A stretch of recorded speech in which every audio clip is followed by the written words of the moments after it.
Na aula de hoje vamos estudar Tomás de Aquino e já começa a aula com uma grande curiosidade sobre a Suma Teológica, a obra que vamos estudar nessa aula. Tomás de Aquino não terminou de escrever essa obra, ok? Tomás de Aquino foi conhecido como boi mudo, né? Era um homem meio gordinho, de poucas palavras, e ele foi um dos grandes gênios da humanidade que tinha o universo na ponta da língua. Há relatos de que ele escrevia 3 livros ao mesmo tempo. Então estava Tomás de Aquino, sentava 3 caras na frente dele e ele ia ditando o que escrever para cada um. Então nisso você escreve isso, nisso e assim ia. O cara era muito fera, né? E se você pega a Suma Teológica, ela é dividida em tomos, né? Tomos corresponde a volumes hoje em dia. Então tem vários tomos e se você empilhar ela na linguagem original, ela dá mais ou menos isso, tá? Então é uma obra muito extensa, muito rica em detalhes. É uma obra complexa, existe, só para vocês terem noção, cursos de introdução à Suma Teológica.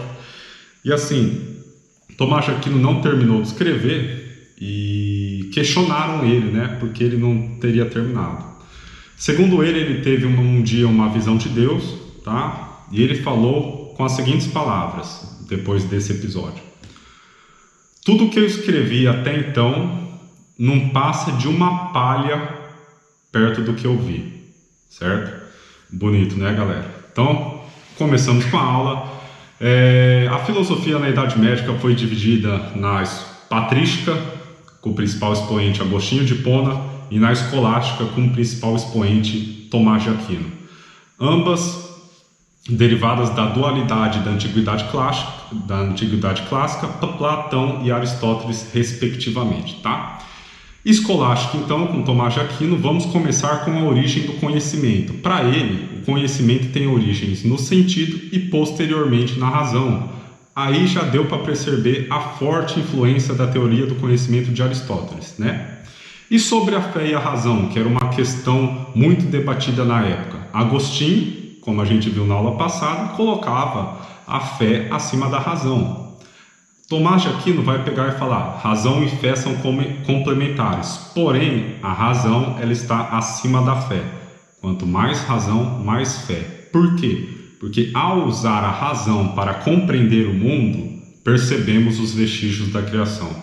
Bonita essa frase, né, galera? E eu, como estudante de medicina, ao estudar diversos conteúdos, chega em uma parte que a gente não consegue explicar o porquê daquele conteúdo. E aí me vem diversas vezes na cabeça essa frase de Tomás de Aquino, certo? Enem e vestibulares é cobrado essa parte da razão e da fé, ok? Então, tomem muito cuidado com essa parte. Outro tópico muito cobrado na epistemologia de Tomás de Aquino é os 5 argumentos racionais para provar a existência de Deus.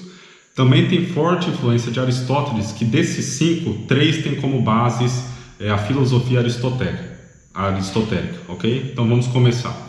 Primeiro argumento, causa eficiente. O princípio de tudo existe uma causa incausada, que seria Deus, ok? Segundo argumento, primeiro motor, o princípio de tudo exige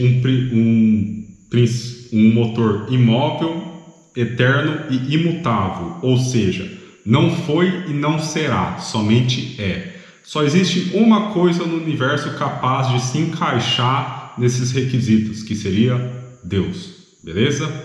Terceiro argumento, o argumento do ser necessário. É necessário um ser que não dependa dos outros, esse ser seria Deus, certo? Quarto argumento, graus da perfeição. Se existe a perfeição, tem que existir um parâmetro máximo de perfeição, que seria Deus. Vocês já pararam para pensar nisso? Se existe uma coisa perfeita, como você sabe que existe uma coisa perfeita? Você já viu essa coisa perfeita? Pensem nisso, tá? Quinto argumento, causa final, tá? A ordem do universo é fruto de uma ordem inteligente, que seria Deus, tá? A causa final, ele traz da Aristóteles, da teoria das 4 causas, e o final seria basicamente a finalidade, né? Então, para quê? Qual seria a finalidade do universo? A ordem inteligente, que seria Deus, basicamente, tá? Esses são os 5 argumentos que ele traz para provar a existência de Deus. Se cair Tomás de Aquino em um vestibular ou uma prova, é muito provável que caia esses 5 argumentos. Ok, galera? Agora, partindo para o eixo político de Tomás de Aquino, que também tem chance de cair, nós vamos para um contexto mais de sistematização do cristianismo. Ok? Na definição para Tomás de Aquino, na política, o rei virtuoso é aquele rei, é aquele governante que deve conduzir o povo para a salvação, né? A salvação seria a igreja. E além disso, seria aquele rei que deve promover o bem comum, tá? E aí também a gente vê uma forte semelhança com a definição de Aristóteles, né? Então ele tem muita base aristotélica, aqui não tem como negar, tá? Além disso, ele traz uma definição de leis, 3 tipos de leis: leis eternas, leis naturais e leis humanas. Leis eternas seriam a razão divina que governa o mundo. Leis naturais seriam as leis de Deus criadas para os homens, o exemplo muito clássico, a Tábua dos 10 Mandamentos. E as leis humanas seriam as leis criadas pelos homens para os próprios homens. Essas são imperfeitas e seriam inspiradas nas leis divinas. Ok, galera? De Tomás de Aquino, esses são os tópicos mais importantes. E se vocês souberem tudo isso que eu falei nessa aula, vocês têm tudo para fazer uma ótima prova. Ok, galera? Espero que vocês tenham gostado do conteúdo. Tenham ótimos estudos e um grande abraço.